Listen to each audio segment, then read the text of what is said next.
आज का वचन निर्गमन ग्रंथ अध्याय 2 पद संख्या 1 से 15 और संत मत्ती अध्याय 11 पद संख्या 20 से 24 तक से लिया गया है। लेवी वंश के एक व्यक्ति ने एक लेवी कन्या से विवाह किया। उसकी पत्नी गर्भवती हुई और उसको एक पुत्र उत्पन्न हुआ।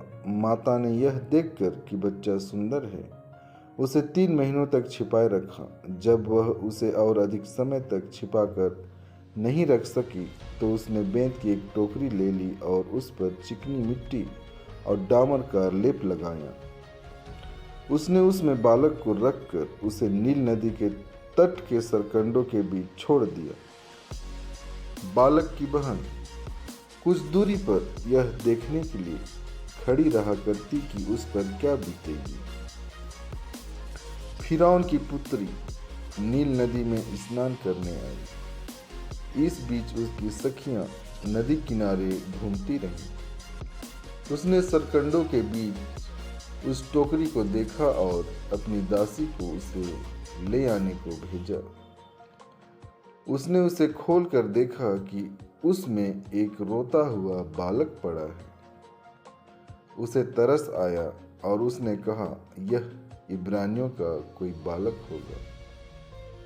बालक की बहन ने फिरौन की पुत्री के पास आकर पूछा, क्या मैं इब्रानी स्त्रियों में से किसी दाई को बुला लाऊं जो आपके लिए इस बालक को दूध पिलाया करे?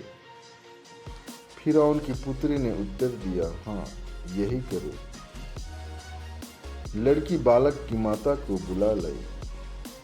फिरौन की पुत्री ने उससे कहा, इस बालक को ले जाकर मेरे लिए दूध पिलाओ, मैं तुमको वेतन दिया करूंगी। वह स्त्री बालक को ले गई और उसने उसे दूध पिलाया। जब बालक बड़ा हो गया तो वह उसे फिरौन की पुत्री के पास ले गई। इसने उसे गोद लिया और यह कहते हुए उसका नाम मूसा रखा कि मैंने इसे पानी में से निकाला। जब मूसा सयाना हो गया तो वह किसी दिन अपने जाति भाइयों से मिलने निकला। उसने उन्हें बेगार करते देखा और यह भी देखा कि एक मिस्री उसके एक इब्रानी भाई को पीट रहा है। मूसा ने इधर उधर दृष्टि दौड़ाई और जब उसे पता चला कि वहाँ कोई दूसरा व्यक्ति नहीं है तो उसने मिस्री को मारकर बालू में छिपा दिया। वह दूसरे दिन फिर निकला और उसने 2 इब्रानियों को लड़ते देखा। उसने अन्याय करने वाले से कहा, तुम अपने भाई को क्यों पीटते हो? उस व्यक्ति ने उत्तर दिया, किसने तुमको हमारा शासक और न्यायकर्ता नियुक्त किया है? क्या तुम मुझको भी मार डालना चाहते हो जैसे कि तुमने उस मिस्री को मारा? मूसा यह सोचकर डर गया कि यह बात फैल गई है। फिरौन को भी इसका पता चला और उसने मूसा को मार डालना चाहा। मूसा फिरौन के अधिकार क्षेत्र से भाग निकला और मिद्यान देश में बसने गया और वहाँ एक कुएं के पास बैठकर विश्राम करने लगा।